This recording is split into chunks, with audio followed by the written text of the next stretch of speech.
नमस्कार। मैं हूं doctor K Agarwal, president confederation of medical association of Asia and Oceania and heart care foundation of India. आप सब लोगों को मेरा नमस्कार। Next 1 hour we are going to talk about management of itching in different types of allergy. खुजली, itching, allergy के अंदर में किस तरीके से हम मैनेजमेंट करते हैं, कैसे आइडेंटिफाई करते हैं, कैसे पेशेंट्स को आइडेंटिफाई करते हैं, इसके बारे में हम लोग बातचीत करेंगे। Next slide. जब भी हम स्किन एलर्जी की बात करते हैं, हमें दो चीजें याद आती हैं कि स्किन के ऊपर में रैश है, कहीं लाली आ गई है, और साथ में हमें एलर्जी हो रही है, साथ में हमें इचिंग हो रही है। इसका मतलब है कहीं पर भी स्किन के ऊपर में रैश है, लाली आ गई है, उठा हुआ है, लाल रंग की कोई चीज है स्किन के ऊपर में, और साथ में खुजली हो रही है, that we call them as allergy. हमें याद है एलर्जिक, नाक में एलर्जी होती है तो नाक बहती है, अगर गले में एलर्जी होती है तो खांसी होती है,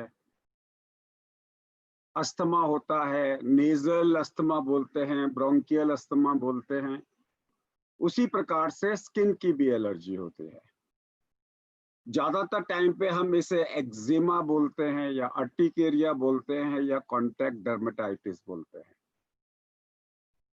so it can be contact dermatitis. मैं बैठा हूं, बार बार मेरा हाथ टेबल पे लग रहा है और मेरे को यहाँ पे कॉन्टैक्ट डर्मेटाइटिस हो रही है, या मेरे को कोई ड्रग हाइव आ गई, या मेरे को खाने के अंदर में मेरे को एलर्जी आ गई, या मेरे को एक्जिमा हो गया। ये तीन चीजें हमारी होती हैं। नेक्स्ट। सो कैसे पता लगेगा? सबसे पहले लाल निशान, कि मेरी स्किन में लाल रंग का एक चिट्टा, एक कोई भी एक निशान पड़ गया है, बम्पी अपनी जगह से उठा हुआ है, यानी कि लाल है, अपनी सरफेस से स्किन से थोड़ा सा उठा हुआ है और खुजली हो रही है, इचिंग हो रही है। दे कैन बी प्लांट, दवाइयों से हो सकता है, खाने से हो सकता है। जो स्किन एलर्जी है, मेरे को स्किन एलर्जी के 3 कारण है कि मेरे को पेड़ पौधों से, पॉलन से हो सकता है, किसी दवाई से स्किन एलर्जी हो सकती है, या खाने से। खाने के अंदर में हमेशा प्रोटीन से होगी एलर्जी, बिना प्रोटीन के एलर्जी नहीं हो सकती है आपको। किसी भी चीज में अगर प्रोटीन है तो उससे आपको एलर्जी हो सकती है। दूध से हो सकती है, बादाम से हो सकती है, दाल से हो सकती है, किसी भी चीज से आपको एलर्जी हो सकती है। नेक्स्ट। तो सबसे पहले, उसके बाद में हम बात करेंगे एक्जिमा। एक्जिमा को हम एटोपिक डर्मेटाइटिस भी बोलते हैं। इसके अंदर में लाल रंग होगा, पेप्यूल्स होंगे, थोड़ा सा उभरा हुआ पेप्यूल्स होंगे, वेसिकल्स होंगे। वेसिकल का मतलब है कि उसके अंदर में कुछ भरा हुआ होगा, वेसिकल्स होंगे। एंड ये होता है delayed type of hyper sensitivity, immediate के बदले delayed type of hyper sensitivity. Patient क्या बोलेगा? मेरी स्किन ड्राई है, मेरी स्किन लाल है, मेरी स्किन में इरिटेशन हो रहा है और खुजली हो रही है। समटाइम्स स्किन में have small fluid like bumps. कई बार क्या होगा, जैसे चिकन पॉक्स होता है उस प्रकार से इचिंग होता है, ऊजिंग। इसे वीपिंग डर्मेटाइटिस बोलते हैं, कि मेरी स्किन रो रही है, उसके अंदर से येलोइश फ्लूइड निकल रहा है या क्लियर फ्लूइड निकल रहा है। Allergic contact dermatitis and irritant contact dermatitis are induced by exogenous agents. बाहर से कोई स्किन को टच कर रहा है, उससे मेरे को एलर्जी हो रही है, उससे ये डेवलप हो रहा है, इसे बोलते हैं eczema. Next. Now hives are urticaria. Hives का मतलब है मैंने कोई दवाई गलत ले ली या मेरे को स्किन की एलर्जी हो गई। इसके अंदर में क्या होगा, इट में हैव एक्यूट अर्टिकेरिया जो 6 हफ्ते तक रहेगा, क्रॉनिक अर्टिकेरिया जो 6 हफ्ते से बाद में भी रहेगा। It is commonly caused by an allergen or by an infection on the body, usually an allergen. And chronic urticaria के बारे में हमें नहीं पता कि वो क्यों हो रहा है। Next. Now we come back to contact dermatitis again. ये कब होगा, जब मेरी स्किन किसी चीज को टच करेगी तो रैश होगा, ब्लिस्टर होगा, इचिंग होगी, बर्निंग होगा। ये हम पहले ही बता चुके हैं कि खुजली आएगी और वीपिंग होगा, स्किन वीप कर रही है। एलर्जन क्या हो सकते हैं, साबुन, लॉन्ड्री का detergent, fabric softener, shampoo, stainless steel, बहुत सारे कॉस्ट्यूम ज्वेलरी के, adhesives, nail polish, topical medications, plants, latex gloves. इस वक्त में तो खूब सारा हो रहा है, इसलिए हम बोल रहे हैं कि कोरोना से बचने के लिए लेटेक्स ग्लव्स जो हैं बहुत लोगों को एलर्जी कर रहे हैं। Shaving lotion, sunscreen and some perfumes, exposure to sunlight, इसे बोलते हैं फोटो एलर्जी कॉन्टैक्ट। कई बार क्या होता है कि आप धूप में जाते हो, एकदम से रैशेज आ गए, आप थोड़ी देर के बाद में धूप से निकल जाते हो तो वो एलर्जी कम हो जाती है। This is called contact dermatitis. Next. Now, how to identify skin allergy है? Yes. Generalized itching that begins shortly after the use of a drug. आपने एक दवाई ली, पूरी बॉडी में इचिंग चालू हो गई। नॉर्मली होता है ना, ब्लड ट्रांसफ्यूजन दिया, इचिंग हो गई, आपने कोई दवाई ली, दवाई के बाद में पूरे शरीर में इचिंग चालू हो गई, तो यू नो ये ड्रग की एलर्जी है। Localized itching accompanied by rash in the area of contact with an allergen. इस वक्त में मेरा ये जो हिस्सा लगा हुआ है वो स्किन में लगा हुआ है, यहाँ पे टेबल पे लगा हुआ है, तो यहाँ एलर्जी हो रही है। मेरा हाथ यहाँ रखा हुआ है तो हाथ में एलर्जी हो रही है। तो usually you will get allergy here, क्योंकि हाथ हमारा यहाँ टच कर रहा है। जिस एरिया में जो सब्सटेंस टच कर रहा है वहां पे अगर रेडनेस है और खुजली है, इचिंग है, तो आपको बोलोगे localize itching accompanied by rash. If an etiology is not immediately obvious, the appearance and location of skin lesions can suggest a diagnosis. So अगर आपको पता ही नहीं लग रहा कि ये क्या है, कारण है, तो उसकी लोकेशन है। आपने साड़ी बांध रखी है, आपके टाइट कपड़े हैं, आपको पैर में इडिमा है और इडिमा के ऊपर में आपकी जुराब जहां से उतरती है वहां इचिंग हो रही है, तो that is you can come to know कि ये किससे हो रहा है। स्कैल्प पे हो रहा है तो स्कैल्प के अंदर में लोशन से होगा, चेहरे पे हो रहा है तो शेविंग क्रीम से होगा। In the minority of patients in whom no skin lesions are evident, a systemic disorder should be considered. Rarely systemic disorder hoga. You can have sarcoidosis with itching. You can have malignancy, non-malignant manifestations of cancers. So this can happen as a systemic disease. Itching can be a part of systemic disease. Polycythemia vera, hyperthyroidism, cancers, इन सब के अंदर में itching हो सकती है। Next.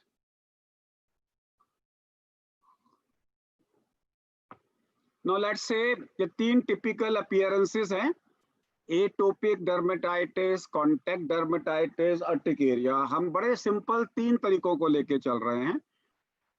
So let us say ये तीनों के तीनों clinically diagnosable हैं।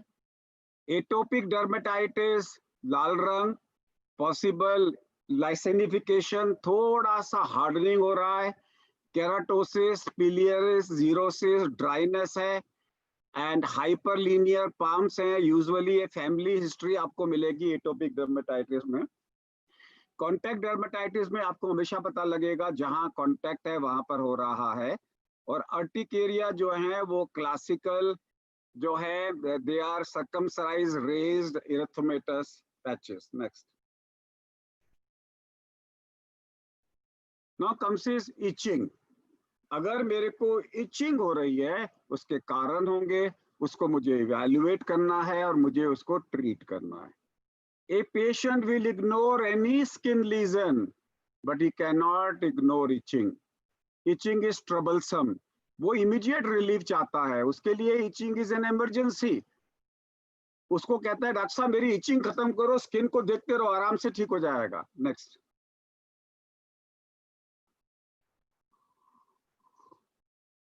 so it is irritating sensation. It may be accompanied by rash or a hive, as we have seen. Scratching can cause inflammation, skin degradation and possible secondary infection. अगर आप खुजली करोगे तो कई बारी उसके अंदर में इन्फेक्शन हो सकता है, स्किन फट सकती है, it can cause infection and it can cause dermographism. आपने जहां पे स्क्रीनिंग पड़ी पूरा लाल रंग का लंबा निशान पड़ जाएगा। क्या क्या कारण है इचिंग के? Allergic reactions to food, insect bite, pollen and medicine. सबसे कॉमन है कि मेरे को मच्छर ने काट लिया, मेरे को मधुमक्खी ने काट लिया, मैंने कोई दवाई ले ली, मेरे को कोई एक खाने की एलर्जी हो गई। Skin conditions as eczema, psoriasis and dry skin can cause irritation. Chemicals, cosmetics, parasites such as pinworms, scabies, scabies is or lice, बालों में जुआ है, खुजली हो रही है। स्केबिस तो बहुत कॉमन है, यहाँ पे होती है, यहाँ पे इन्फेक्शन होता है वेब्स के अंदर में, आदमी बार बार ऐसे करता रहता है, इसके साथ में जो है दैट्स स्केबिस। प्रेगनेंसी के अंदर में इचिंग हो सकती है। Liver, kidney and thyroid diseases के अंदर में हो सकती है अगर आपका बिलिरुबिन बढ़ा हुआ है तो। Certain cancers and cancer treatment can cause etching and कई बार डायबिटीज एंड शिंगल्स, अगर आपको हर्पीज ज़ोस्टर है इस कोने में, यहाँ पे खूब सारी आपको इचिंग हो सकती है। नेक्स्ट,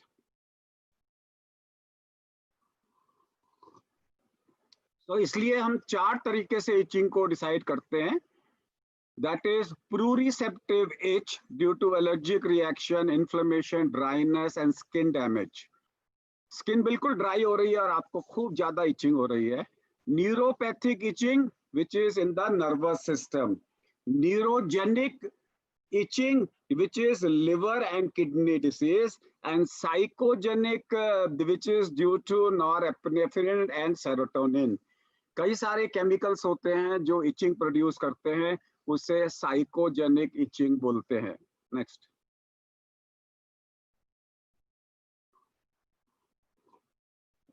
अब आपको पता लग गया एक पेशेंट इचिंग के साथ में आया, आप क्या करोगे?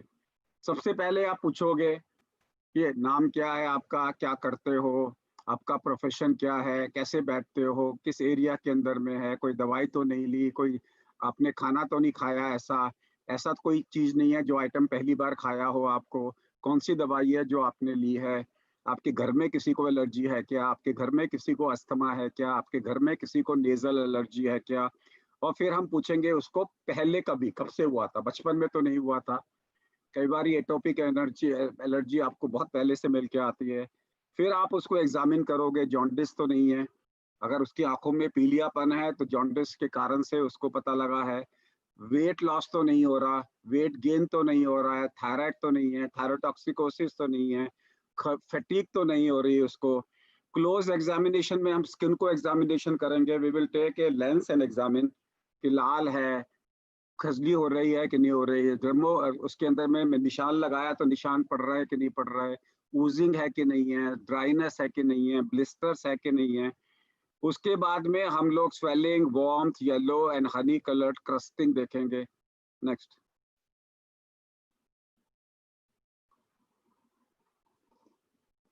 ये चीजें जो हमें मिस नहीं करनी। So as a health care provider we cannot miss the red flags in any disease.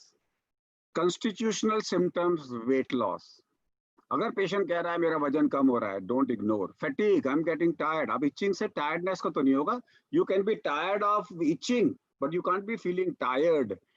And night sweat, रात को अगर आपको पसीने आ रहे हैं, don't ignore it.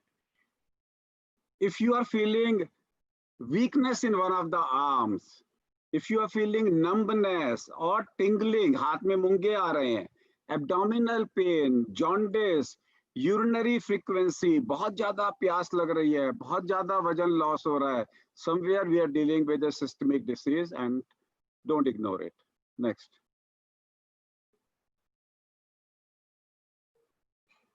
Now biopsy, rarely biopsy की जरूरत पड़ेगी when you are looking for a कि क्या कारण है समझ में नहीं आ रहा, then only you will do a biopsy.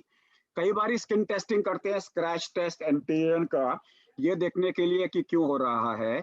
इसके अलावा हम लोग ब्लड टेस्ट कराते हैं, CBC, liver, renal and thyroid function measurements to check for that.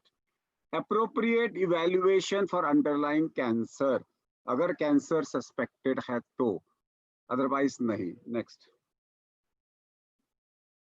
सो क्या करेंगे इचिंग के लिए? सबसे पहले कोल्ड कंप्रेशन, सिम्टोमेटिक रिलीफ के लिए मॉइस्चराइजिंग लोशंस, आप कोई भी मॉइस्चराइजर लगा देते हो, सबसे पहले आप लैक्टोकैलामाइन लोशन लगाते हो इचिंग हो रही है तो. और itching is a good sign in dengue. Dengue में अगर इचिंग हो जाए तो हम बोलते हैं डेंगू ठीक हो गया, because itching is a recovery sign in dengue. अगर बुखार है और इचिंग हो रही है, डेंगू था पेशेंट को, और अगर डेंगू का पेशेंट बोल रहा है मेरे को इचिंग हो रही है, बोलो बल्ले बल्ले, you are going to improve. Lukewarm bath, हल्के गर्म पानी में बाथ लोगे, कई बार सिम्टोमेटिक रिलीफ हो जाता है. एंड अवॉइड स्क्रैचिंग, खुजली मत करो. वियरिंग इरिटेटिंग फैब्रिक्स, कई बार खुजली में कपड़े आपको बोलते हैं कि कपड़े मेरे लग रहे हैं. And exposure to heat and humidity which can increase your, so गर्मी के अंदर में मत जाओ आप. कई बार सनलाइट के अंदर में क्या होता है, सनलाइट से आप बचाओगे तो इमीडिएटली हो जाएगी. कई बार ह्यूमिडिटी होती है, तो ह्यूमिडिटी के अंदर में आपने कहा कि मैं पर्टिकुलरली ये ले रहा हूँ, हीट बाथ ले रहा हूँ या मैं सोना बाथ ले रहा हूँ, मेरी एलर्जी बढ़ जाती है, तो ह्यूमिडिटी और हीट से अपने आप को बचाओ. Next.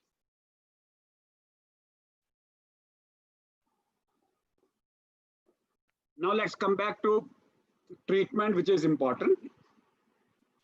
Our basic job is symptomatic relief and permanent relief. Lubrication is very important, as I've already said. Lactocalamine lotion, creams, glycerin, humidification of dry air. आप अपने कमरे के अंदर में ह्यूमिडिफाइड एयर को ह्यूमिडिफाई कर दो. अवॉइडेंस ऑफ इरिटेटिंग और टाइट क्लोथिंग, कपड़े आप बिल्कुल लूज पहनो. कई बार ये अंडर गारमेंट से आपको इचिंग होती है, आप अंडर गारमेंट्स को हटा दो. अगर आपकी जुराबें टाइट हैं तो उसको हटा दो. अवॉइडेंस ऑफ कॉन्टैक्ट इरिटेंट्स, अगर आपको पता लग रहा है किस चीज से हो रहा है उसको हटा दो.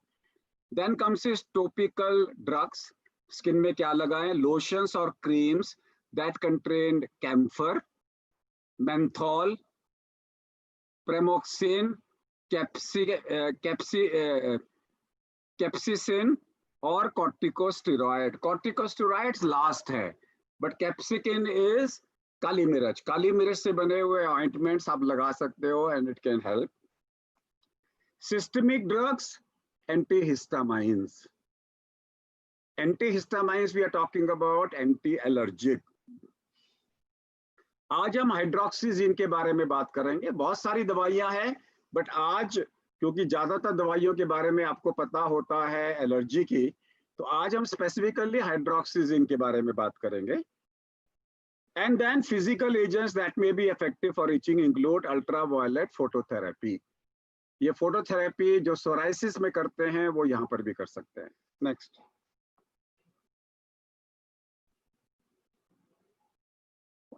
सो आज हम बात करेंगे हाइड्रोक्सीजिन की. ये जब हम मेडिकल कॉलेज में थे तो हमेशा हम लोग जब एंटी एलर्जिक ट्रीटमेंट देते थे तो कई बार सडेटिंग एंटीहिस्टामिनिक्स हम लोग सबसे कॉमन जो है वो सिरप देते थे या हम एविल देते थे. उन सब के अंदर में नींद आती थी.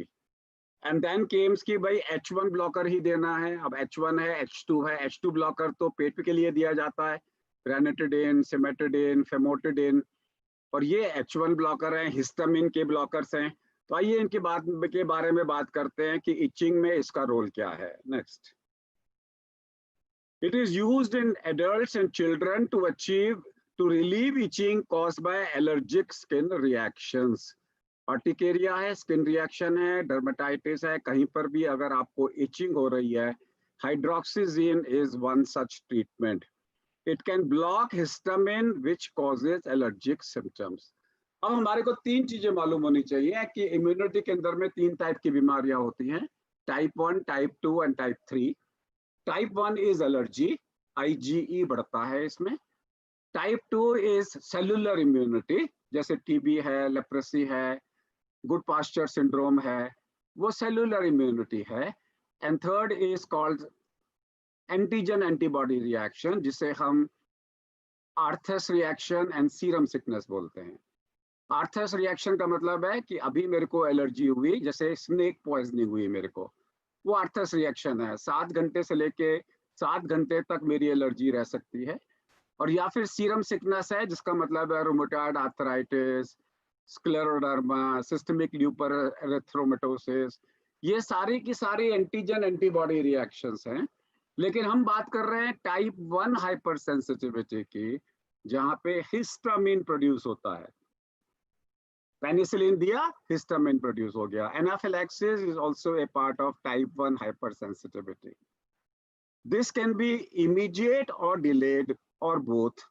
आपने खाया और एलर्जी हो गई विद इन 20 मिनट्स, या आपने खाया एलर्जी हुई आपको जाके 4, 5, 6 घंटे के बाद में, या ड्यूअल रिस्पॉन्स, अभी भी एलर्जी हो रही है, 6 घंटे के बाद में भी एलर्जी हो रही है. अगर आप डुअल के अंदर में पहली एलर्जी को रोक दें तो दूसरी भी रुक जाएगी. और कई बार ये एलर्जी लेट होती है, आपको पता नहीं लगता, आपको लगता ही नहीं कि ये क्यों हुआ, इसलिए पूछो 6 घंटे पहले क्या खाया था, 6 घंटे पहले किसके टच में आया था. सो हाइड्रोक्सीजिन वर्क्स बाय ब्लॉकिंग हिस्टामिन. अब ये हम हमेशा से याद करते आए हैं, एटारेक्स, एविल, फिनारगन, ये कुछ ऐसी दवाइयां हैं जो हाउस होल्ड नेम थी, कि उसके साथ में कहते थे ना एलर्जी हो रही है, फिनारगन दे दो इंजेक्शन का, एविल दे दो इंजेक्शन का, एटरेक्स की गोली दे दो. ये सारे हिस्टामिन के ब्लॉकर्स हैं. Next.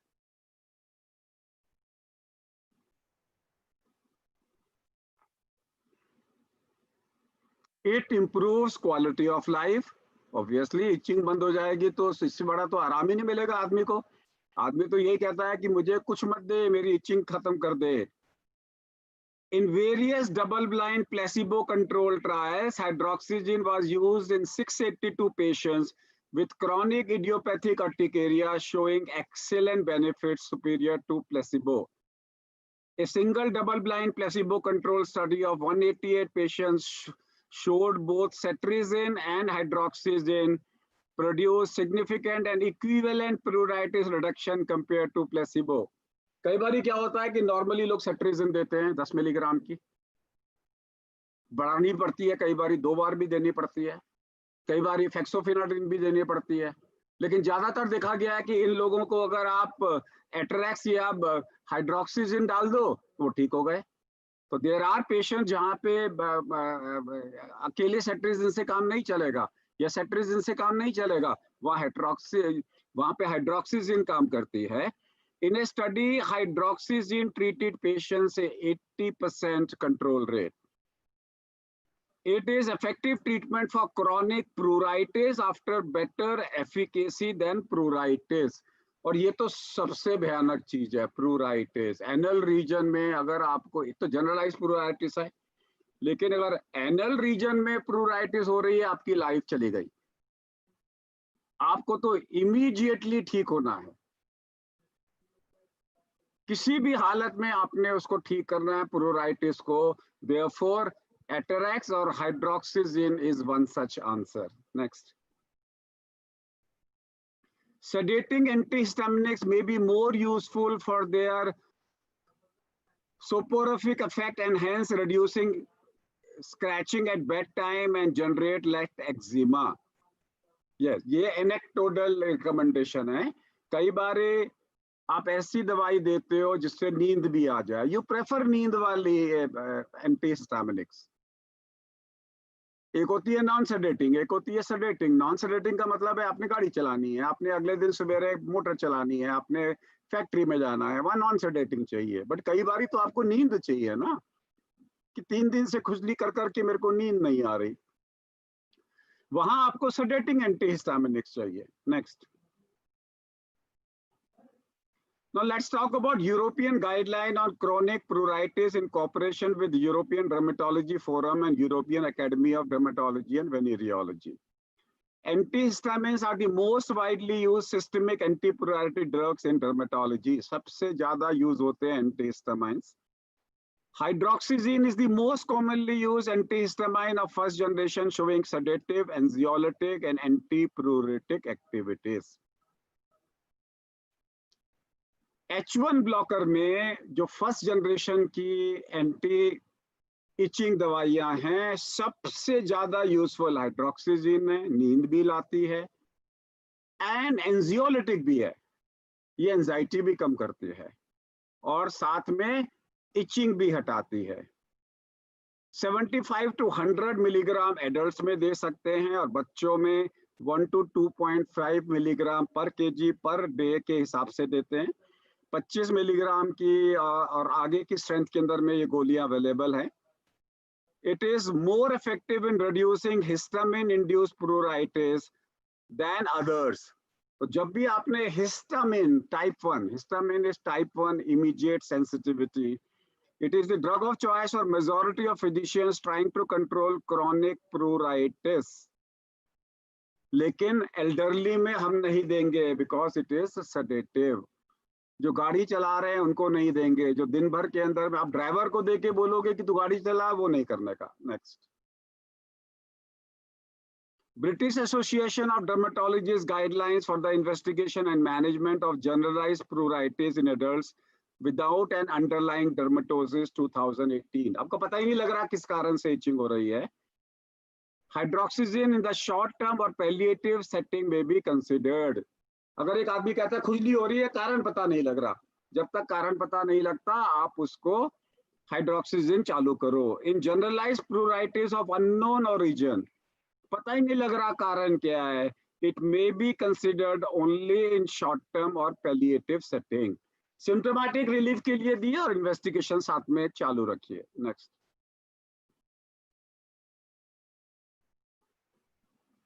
It is usually taken 3 or 4 times in a day, यानी कि दिन में 3 बार दे सकते हैं। इंट्रामस्कुलर इंजेक्शन भी अवेलेबल है। याद रखिए पेशेंट को हाइड्रोक्सीजिन से एलर्जी ना हो। Yes, you can be allergic to an anti allergic medicine.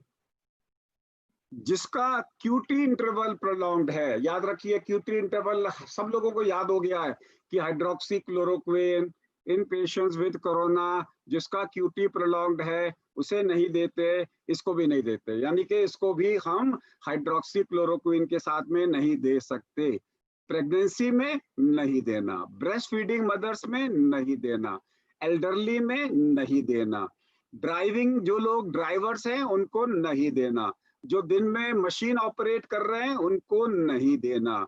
And alcohol use worsen the side effects of hydroxyzine, इसलिए be careful if you are taking alcohol. Next, so let's go to the summary. There are, summary में हमने बोला कि 3 प्रकार के skin के allergy reactions होते हैं। एक हाइव अर्टिकेरिया, दूसरा एटोपिक डर्मेटाइटिस हमने बोला, और उसके साथ में हमने बोला कॉन्टैक्ट डर्मेटाइटिस। ये 3 प्रकार के चीजें होती हैं जिसमें इचिंग हो सकती है। Each is a sensation felt on the area of the skin, जहां पर भी आपको पूरी बॉडी में इचिंग हो सकती है या फिर लोकलाइज इचिंग हो सकती है, डिपेंडिंग अपॉन किस कारण से हो रही है। And hydroxyzine is an important antihistamine used in adults and children to relieve itching in skin allergic reactions. Are we over? कुछ लोगों के सवाल ले लेते हैं। And this was a disclaimer. This CME was supported by a pharmaceutical, but we will now take up lots of questions from all the people who are attending this program.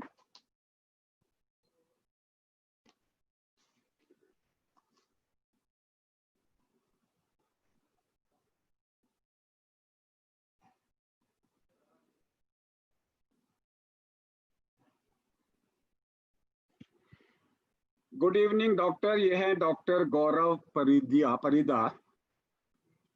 Please tell us benefits of hydroxyzine, how it is better than other antihistamines. Doctor Sarthak S Biswal, good allergy medicine. Arvind Lingasugar, thank you supporting what is antihistaminic drugs, how hydroxyzine is better than levo or cetrazine. I have burning spot on my hand about 1 year, what to do? How long levocetrazine can be given? What about overitching problem?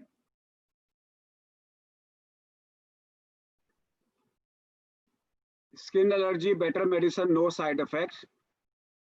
Is it better than Finargan? So basically सब लोगों के जो सवाल हैं वो एक ही हैं, that is you are using a sedating antihistaminic or a non-sedating antihistaminic. That is the most important thing, is sedating versus non-sedating. When you are using a sedating antihistaminic, we give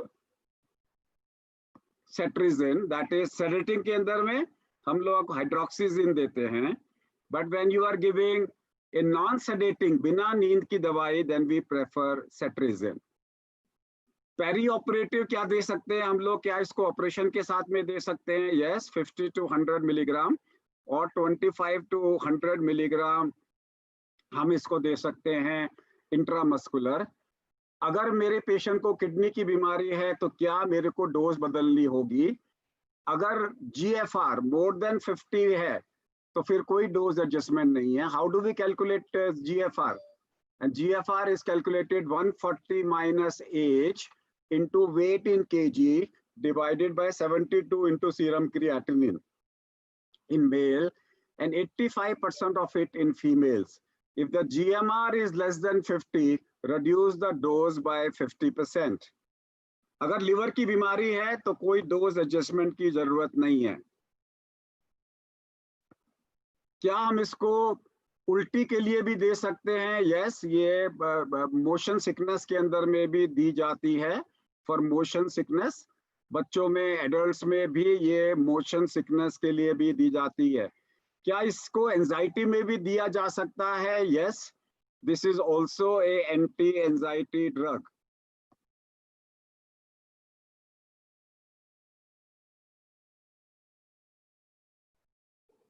कुछ लोग जो ओपिएड use करते हैं उनको जो etching होती है, yes, वहां पर भी ये दी जा सकती है।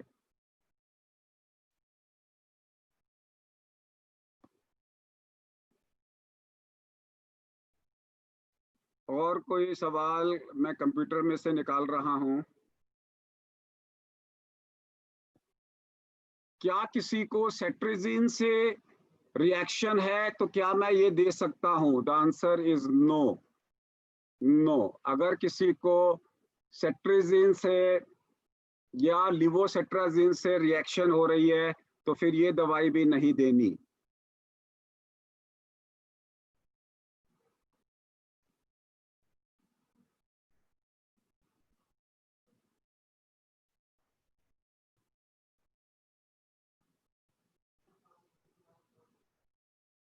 इसके अलावा एक दो सवाल और ले लेते हैं।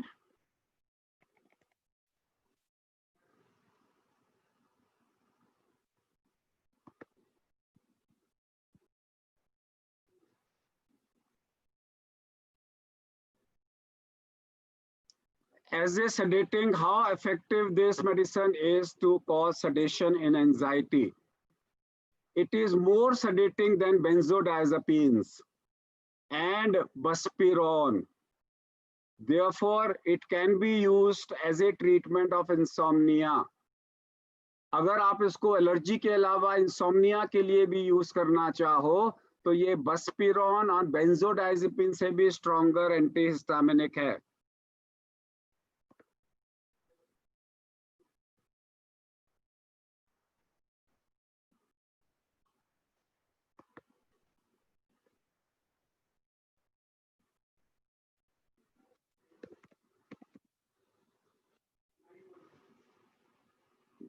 क्या जिसको दवाई को देना है तो हम कब दें?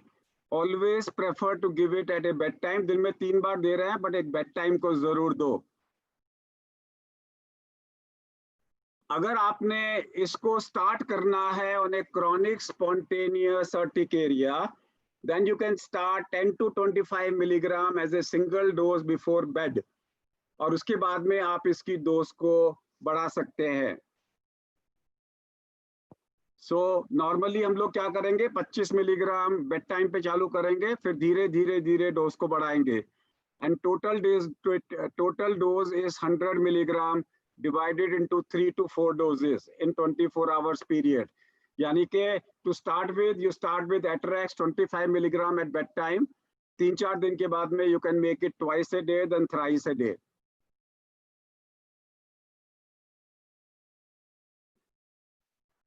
क्या हम लोगों को कॉर्टिकोस्टेरॉइड्स भी दे सकते हैं? The answer is yes.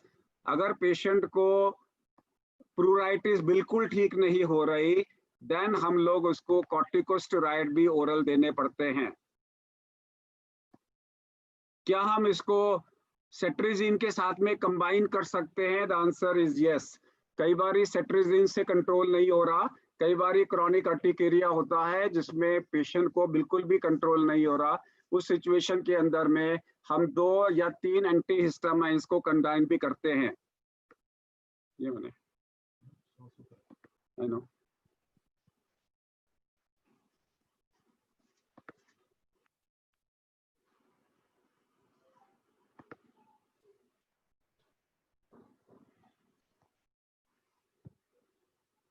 सात साल के चिल्ड्रन को पसीने से बदन में इचिंग हो रही है, पहले कारण ढूंढो और पहले उसके कपड़े वगैरह बदलो, फिर आप इसको दवाई दे सकते हो।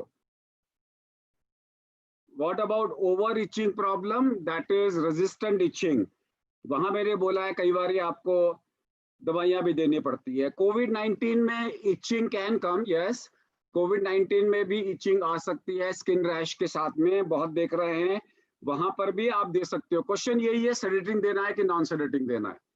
अगर सेडेटिंग देना है तो हाइड्रोक्सीजिन, नॉन सेडेटिंग देना है तो सेट्रिजिन। फंगल इन्फेक्शन में इचिंग हो रही है तो भी दे सकते हैं उसके साथ में।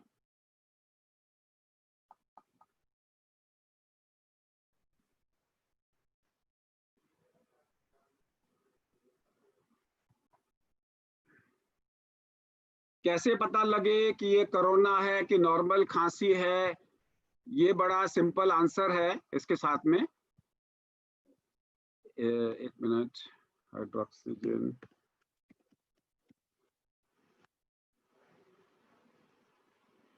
बच्चों के अंदर में हम पहले ही बता चुके हैं कि 12 साल के बच्चों के बाद में हम 10 मिलीग्राम से स्टार्ट कर सकते हैं, और starting dose in children less than 12 years is 0.5 milligram पर केजी, एंड बाद में आप इसको बढ़ा सकते हो उसके साथ में। कब तक ये दवाई दे सकते हैं? Yes, it can be given for a long time. Longer term के लिए हम इसको दे सकते हैं दवाइयाँ, लेकिन ध्यान यही रखें कि ये सेडेटिंग एंटीहिस्टामाइन है उसके साथ में। और एक डॉक्टर कासिम अंसारी पूछ रहे हैं कि कोरोना को कैसे पहचानते हैं? अगर कोरोना के पेशेंट में स्किन का रैश है मान लीजिए, तो मैं आप लोगों को कोरोना के स्किन के रैश जरूर दिखा देता हूँ। I would like to show you corona के स्किन के rash, if I can show you. ये सवाल अच्छा सवाल है। I will take 1 minute to identify.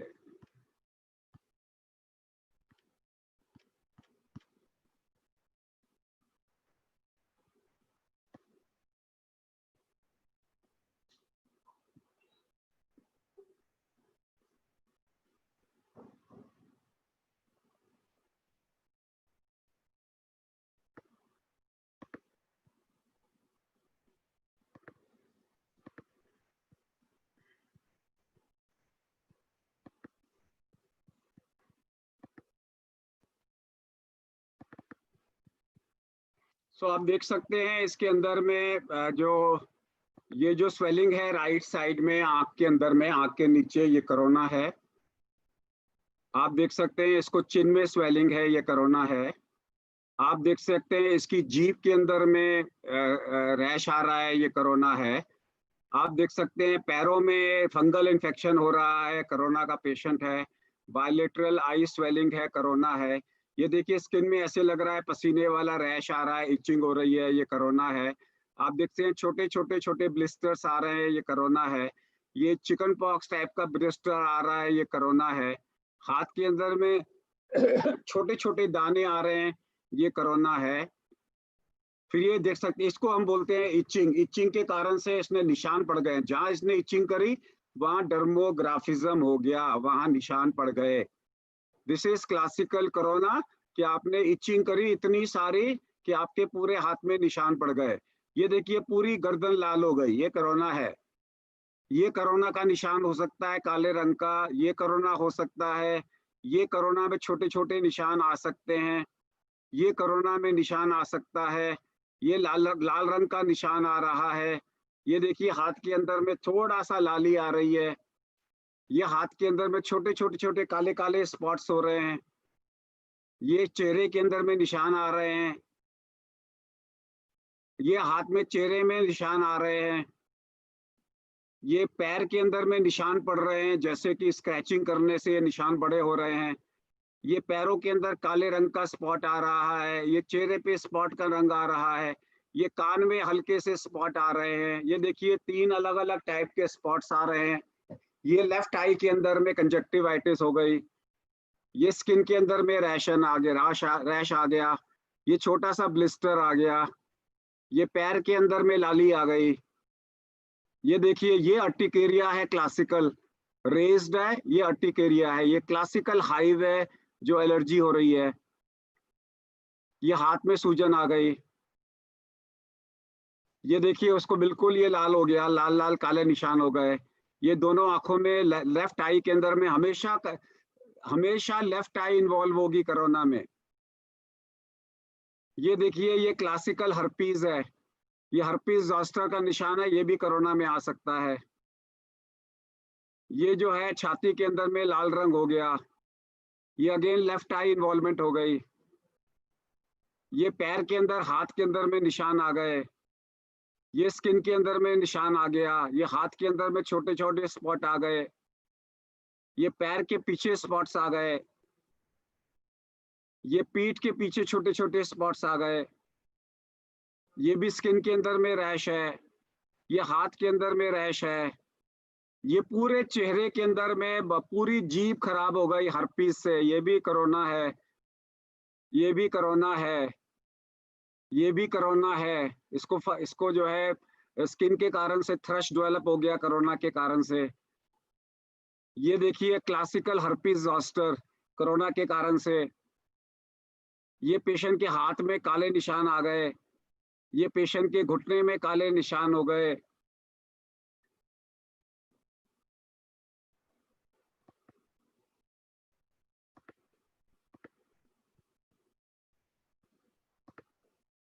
तो ये जो मैंने आपको दिखाया है, ये मैंने बहुत टाइप के आपको मैंने स्किन मैनिफेस्टेशंस दिखाए हैं कोरोना में। अब इसके अंदर में कोरोना के पेशेंट को डेफिनेटली, अगर आप उसको इचिंग हो रही है दवाई दोगे, सो अगर आपको दवाई देनी है हाइड्रोक्सीजन, तो नींद वाली दवाई दोगे, घर में बैठा हुआ है, रात को अच्छी नींद आएगी, एंजाइटी होगी। सो कोरोना के अंदर में अगर स्किन रैश है, एंजाइटी भी है, नींद भी चाहिए उसको, टाइम भी नहीं कट रहा उसका, तो yes, Atarax will be a good choice for that. Arvind ji बोल रहे हैं thank you for the programme, good allergy medicine.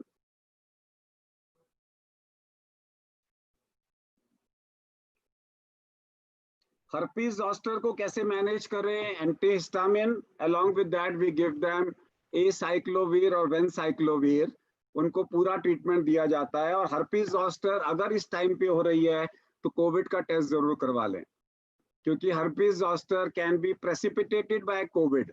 Herpes zoster दोबारा भी हो सकती है, इसे शिंगल्स बोलते हैं। हर्पीज ज़ोस्टर में क्या होगा कि बॉडी के बीचों बीच एक साइड में नर्व्स के अलोंग रेडनेस या इचीनेस या फिर वहां पे वेसिकल्स आएंगे।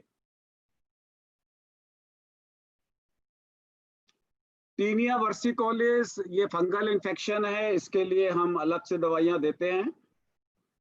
रिंग फॉर्म भी अलग है, लेकिन एलर्जी किसी के साथ में हो रही है तो आप ये दे सकते हैं।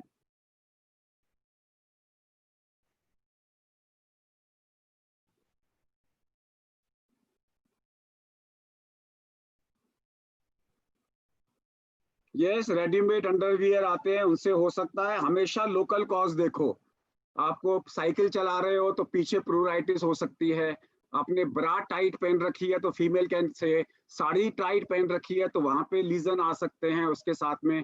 आपने जो भी चीजें, कपड़े टाइट पहन रखे हैं आपने, तो वहां पे आपको एलर्जी हो सकती है।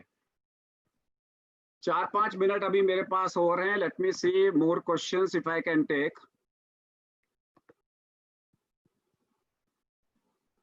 ज्यादातर लोग जो क्रॉनिक स्पॉन्टेनियस अर्टिकेरिया के पेशेंट होते हैं वो फ्रस्ट्रेटेड होते हैं कि ठीक ही नहीं हो रहा, मेरा अर्टिकेरिया ठीक ही नहीं हो रहा, मेरी एलर्जी ठीक ही नहीं हो रही, कोई कारण नहीं मिल रहा उसके साथ में। सब दवाइयाँ देख ली, सब ट्रीटमेंट कर लिया, मेरी जो एलर्जी है वो ठीक नहीं हो रही। उसमें पहले H1 चालू करो, पहले H1 चालू करो, और उसके बाद में सेकेंड जनरेशन एजेंट सेट्रिजिन, फेक्सोफेनाडिन, वो आप चालू कर सकते हो। और उसके बाद में कई बारी आप दोनों कंबाइन करते हो। जो फर्स्ट जनरेशन एजेंट है वो हाइड्रोक्सीजीन है और डाइफेनहाइड्रामीन है जो कि फेनार्गन होती है, एंड क्लोरफेनारामीन है जो कि सीपीएम की गोली चलाती है। सबसे जो फर्स्ट जनरेशन ड्रग है उसमें जो बेस्ट है वो हाइड्रोक्सीजीन है। सेकेंड जनरेशन के अंदर में हमारे पास सेट्रिजिन, लिवोसेट्राजिन, फेक्सोफेनाडिन, लोराटाडिन, डेस्लोराटाडिन आती है। कई बार दोनों को first generation plus second generation को कंबाइन करना पड़ता है।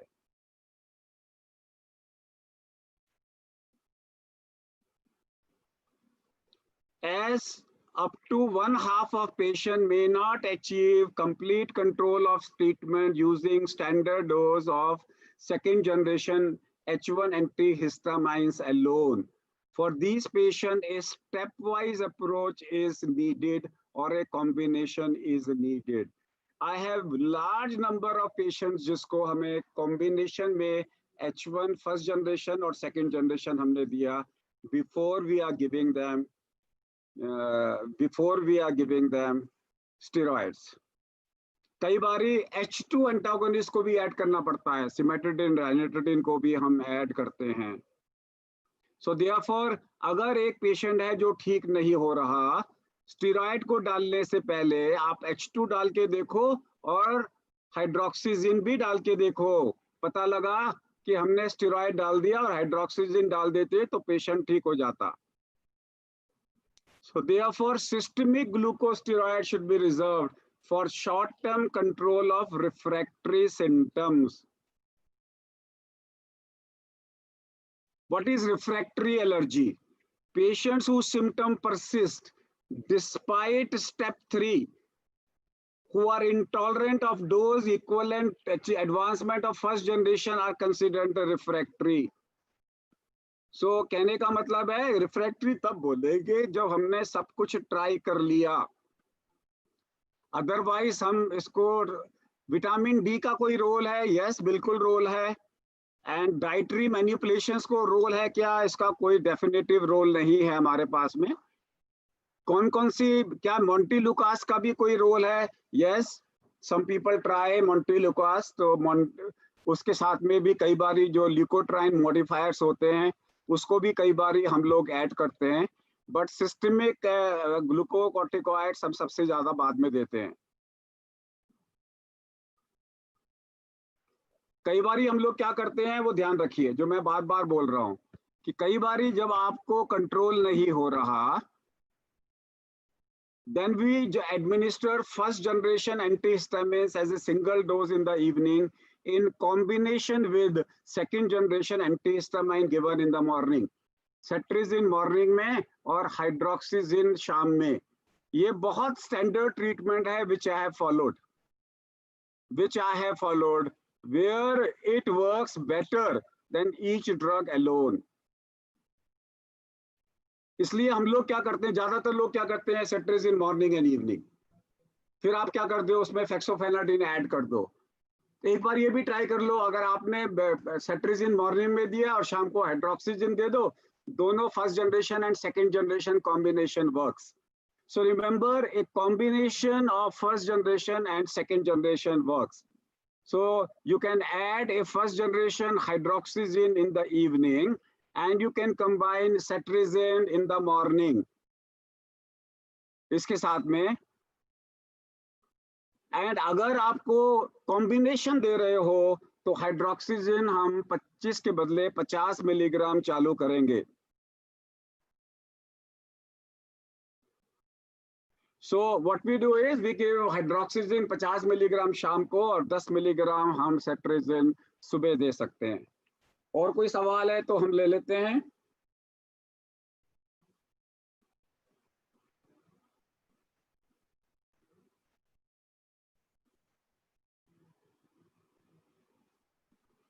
Why my only leg is hot, sir? We don't know. Fungal का ट्रीटमेंट हम लोगों ने यहाँ नहीं लिया है, एंड